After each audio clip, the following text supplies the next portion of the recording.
bukan ibu kota negara yang kita butuhkan saat ini.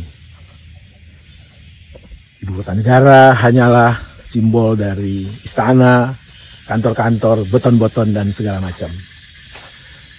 Yang kita butuhkan saat ini adalah ibu kata merdeka. Ibu kata merdeka adalah distribusi keadilan sosial.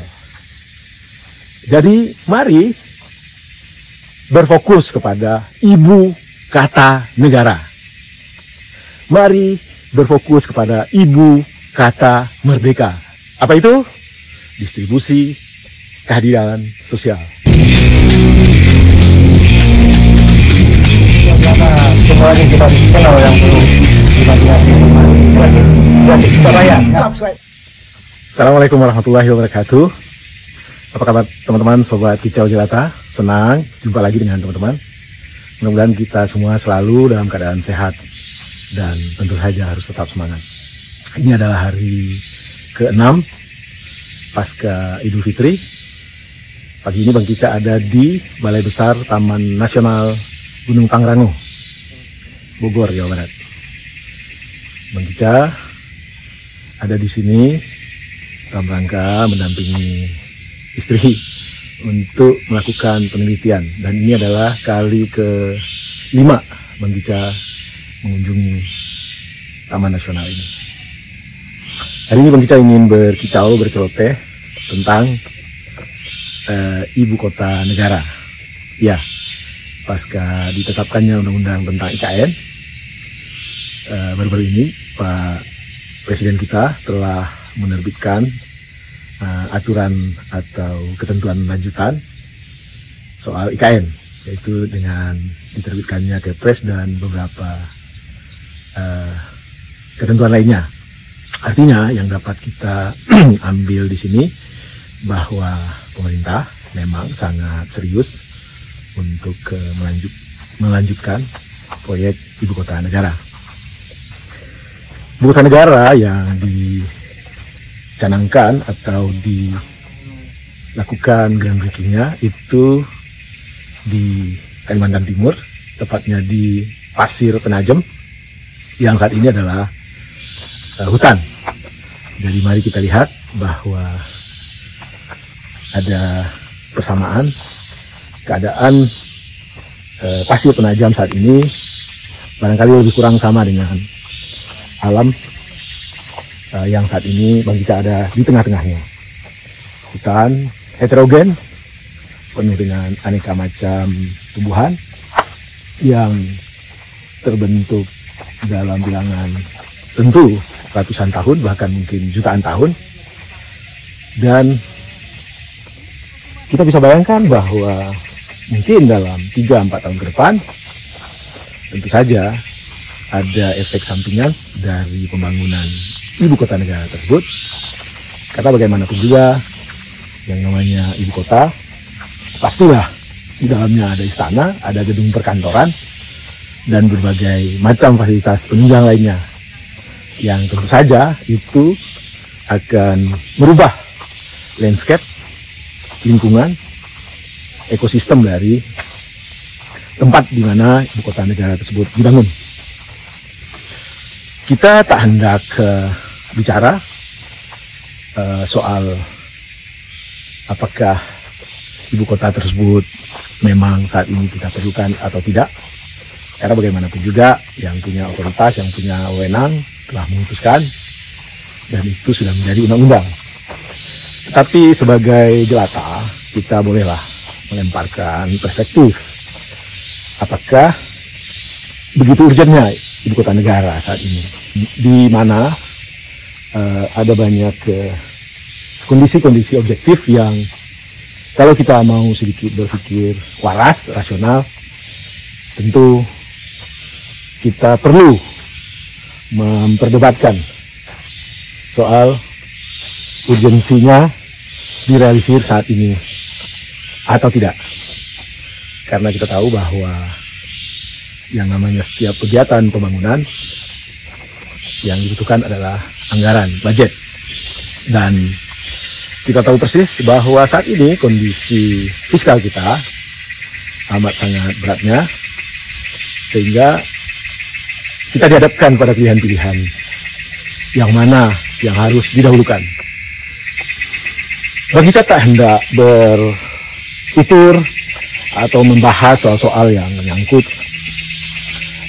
kondisi fiskal kita. Jadi Bang Kicca hanya ingin membuka perspektif baru, memberikan sebuah contoh bagaimana sebenarnya pengambilan keputusan dalam satu keterbatasan finansial itu memberi dampak yang amat sangat dahsyat bagi kehidupan di masa-masa mendatang. Ceritanya begini teman-teman, Bang Kicca ini lahir di sebuah desa kecil di Sumatera Barat sana, yang mayoritas kehidupan penduduknya ditopang oleh pertanian.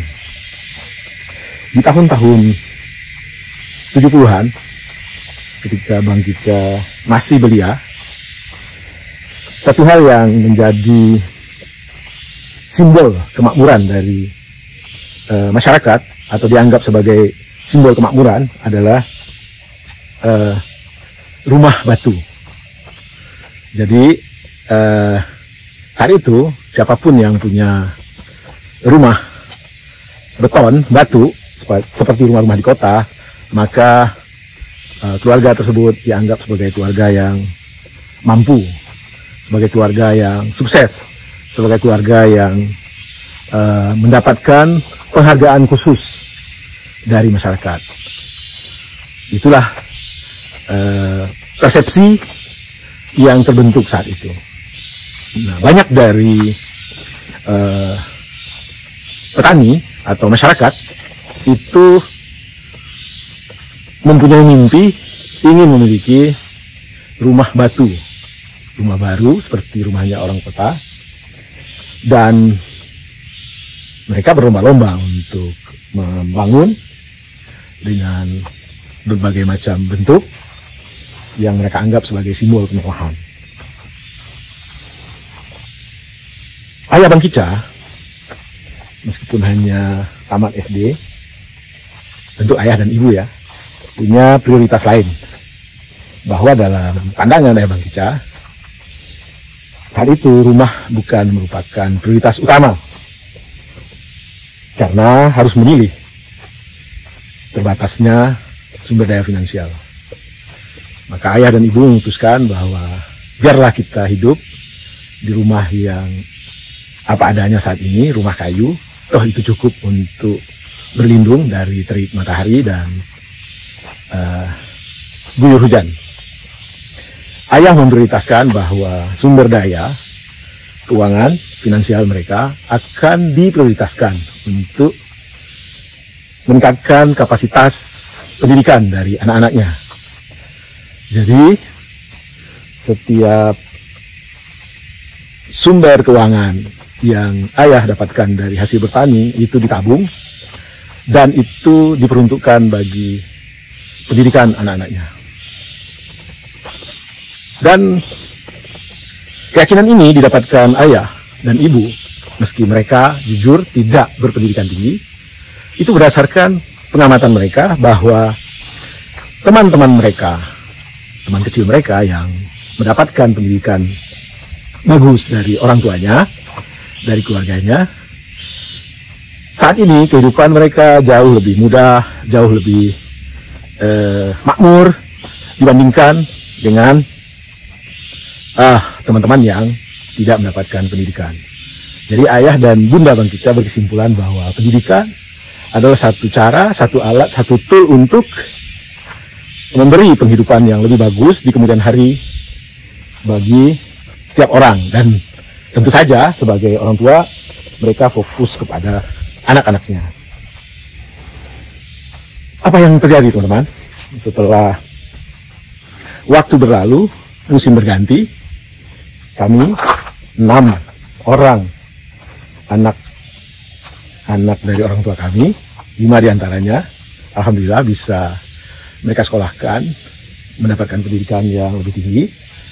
Dan alhamdulillah juga bahwa meski tidak makmur-makmur amat, tapi sekurang-kurangnya kehidupan kami itu mudah dibandingkan katakanlah teman-teman kami yang orang tuanya saat itu memprioritaskan sumber daya ekonominya untuk membuat rumah baru, rumah batu yang saat itu dianggap sebagai simbol kemakmuran. Jadi teman-teman, barangkali contoh kecil ini bisa menjadi pembanding bagi kita bahwa dalam keadaan fiskal atau keuangan atau kondisi keuangan negeri kita yang saat ini memang belum cukup leluasa, belum cukup fleksibel untuk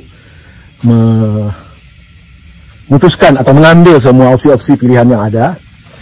Menurut Bang Kicau, kengototan pemerintah untuk tetap istiqomah memprioritaskan membangun ibu kota negara saat ini adalah pilihan yang kurang tepat. Apalagi kita tahu bahwa perkembangan teknologi informasi telah memungkinkan kita untuk bekerja tidak lagi terikat dengan tempat.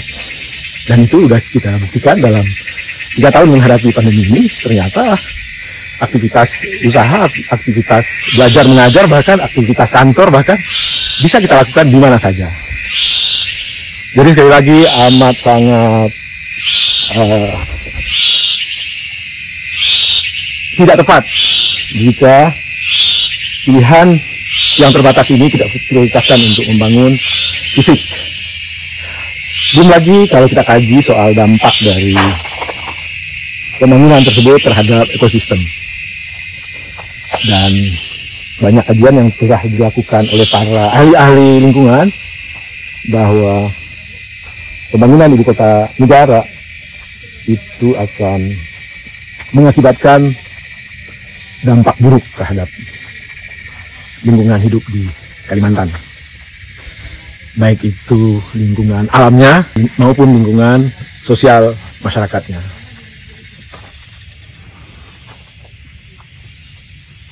Bukan ibu kota negara yang kita butuhkan saat ini. Ibu kota negara hanyalah simbol dari istana, kantor-kantor, beton-beton, dan segala macam. Yang kita butuhkan saat ini adalah ibu kata merdeka. Ibu kata merdeka adalah distribusi keadilan sosial. Jadi mari berfokus kepada ibu kata negara.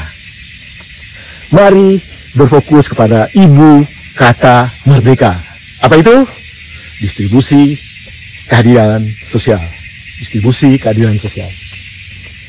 Demikian kicau pendek dari Gunung Pangrango tentang ibu kota negara dan ibu kata merdeka. Ibu kota negara adalah gedung-gedung beton, istana, dan alam yang berubah. Sementara ibu kata merdeka adalah distribusi keadilan sosial yang seharusnya ke sana semua energi kita habiskan, semua sumber daya kita habiskan agar Indonesia sejahtera bisa kita raih.